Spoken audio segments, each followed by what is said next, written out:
89వ ASF వార్షికోత్సవ కార్యక్రమానికి విచ్చేసిన వేదిక పైన ఉన్న పెద్దలకు పేరు పేరున ధన్యవాదాలు. అలాగే నా ముందరున్న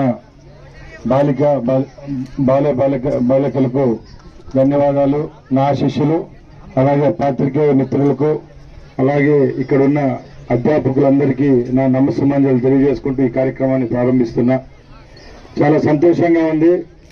ఈరోజు ప్రభుత్వాల యొక్క సహకారం కూడా లేకుండా దాతల సహకారంతో విద్యార్థి సంఘాలు ఇలాంటి కార్యక్రమాలు ఏర్పాటు చేయడం చాలా మంచి కార్యక్రమం.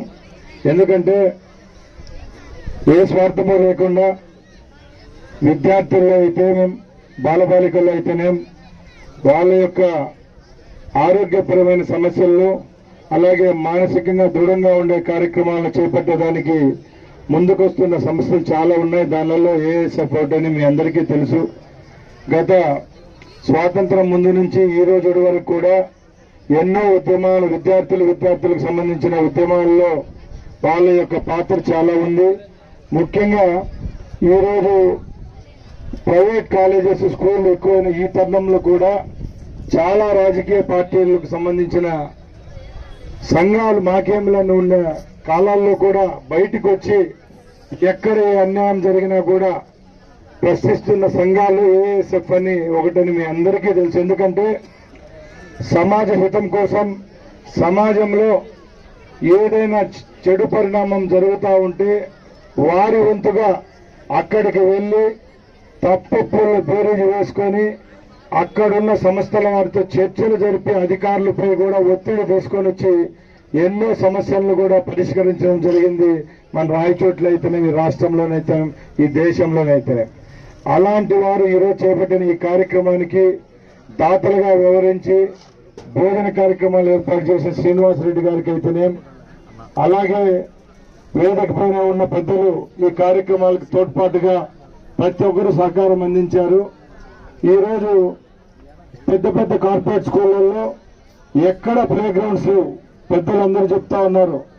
కేవలం చదువు కోసము, ర్యాంకుల కోసమే ఈరోజు మన తల్లిదండ్రులు అయితేనే, మనమైతేనే మన బిడ్డల పైన బరువు పెడతానమే తప్పక వాళ్ళ యొక్క భవిష్యత్తులో రాబోయే మానసికంగా వచ్చే సంఘర్షణలు తట్టుకొని వాళ్ళు తట్టుకునే విధంగా శారీరకంగా మానసికంగా దృఢంగా ఉండాలని ఎవరు పట్టించుకోవడం లేదు. మీరు కూడా పిల్లలు కూడా మీ తల్లిదండ్రులను అడగాల. ఏమని అడగాలంటే కేవలం చదువు ఉంటేనే కాదు, మనం శారీరకంగా మానసికంగా బాగుంటేనే రేపు రాబోయే కాలాల్లో సంతోషంగా గడపచ్చు. కాబట్టి మీరందరూ కూడా వచ్చే కాలాల్లో పేరెంట్స్ మీద ప్రెషర్ పెట్టాలా. పేరెంట్స్ మీద ప్రెషర్ పెట్టి మేము గేమ్స్ ఆడతాం, మాకు దీంట్లో ఇంట్రెస్ట్ ఉంది, కేవలం చదివే కాదని చెప్తే తప్పకుండా మంచి పరిణామాలు ఉంటాయి. అలాగే నా పరిధిలో రాష్ట్రం విషయానికి వస్తే ముఖ్యంగా మన ప్రభుత్వం ఇప్పుడు ఏర్పాటైన తర్వాత ఇక్కడున్న బాలబాలికలకు సంబంధించి రాష్ట్రంలో తప్పకుండా అన్ని విద్యా సంస్థల్లో, ప్రైవేట్ అనుకోండి, గవర్నమెంట్ విద్యా సంస్థల్లో విద్యాశాఖను అలాగే స్పోర్ట్స్ అథారిటీ ఆఫ్ ఆంధ్రప్రదేశ్ ను కలిపి తప్పకుండా రోజుకు 45 నిమిషాల నుంచి 1 గంట వరకు ప్రతి ఒక్క పాఠశాలలో క్రీడను ఒక భాగం చేసే విధంగా రాబోయే కాలంలో చర్యలు తీసుకోవడానికి సిద్ధంగా ఉన్నామని తెలియజేసుకుంటున్నా. అలాగే ముఖ్యంగా నేను మంత్రిగా వ్యవహరిస్తున్న రాయచోటి నియోజకవర్గం నుంచి మన అధ్యాపకులకైతేనే, విద్యా సంస్థల యాజమాన్యులకైతేనే ప్రతి ఒక్కరికి మేము కోరుతున్నా ఆ మార్పు అనేది మన రాయచోటి నుంచి మొదలు కావాలా.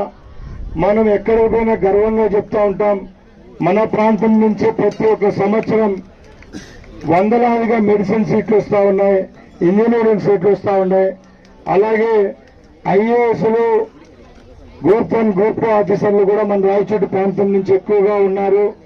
అలాంటప్పుడు శారీరకంగా మానసికంగా దృఢంగా ఉండేదానికి మన పాఠశాలలు ఏ ప్రాంతం అయితే మన రాయచోటి ఉందో ఆ ప్రాంతాల నుంచి మార్పు మొదలవ్వాలని ఇక్కడున్న అధ్యాపక బృందాలకైతేనే, విద్యా సంస్థ యాజమాన్యులకైతేనే అందరినీ కోరుకుంటున్నా.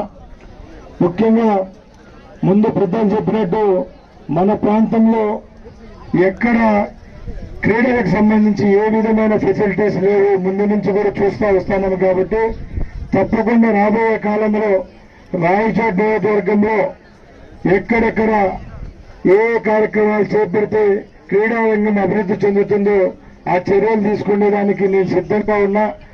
అలాగే రాయచోటి నియోజకవర్గంలో మన రాయచోటి పట్టణానికి సంబంధించి స్పోర్ట్స్ నాకైతేనే ఏ గేమ్స్ ఆడితే ఎక్కడెక్కడ ఏ ఫెసిలిటీస్ కల్పించాలా, ఏ క్రీడకు సంబంధించిన అవకాశాలు ఉన్నాయి, అక్కడ పిల్లలు ఎవరైనా ఉంటే నేషనల్స్ ఆడేదానికైతేనే ఇంటర్నేషనల్ క్రీడలు ఆడేదానికైతేనే ప్రోత్సాహకంగా ఉండేదానికి చర్యలు తీసుకునేదానికి నేను సిద్ధంగా ఉన్నానని తెలియజేసుకుంటూ ఈ రోజు ఈ కార్యక్రమాన్ని ఏర్పాటు చేసిన ఏఎస్ఎఫ్ ప్రతినిధులు ఈశ్వరయ్య గారికి అలాగే కోటేశ్వరరావు గారికి మరొక్కసారి ధన్యవాదాలు తెలియజేసుకుంటూ సెలవు తీసుకుంటున్నా.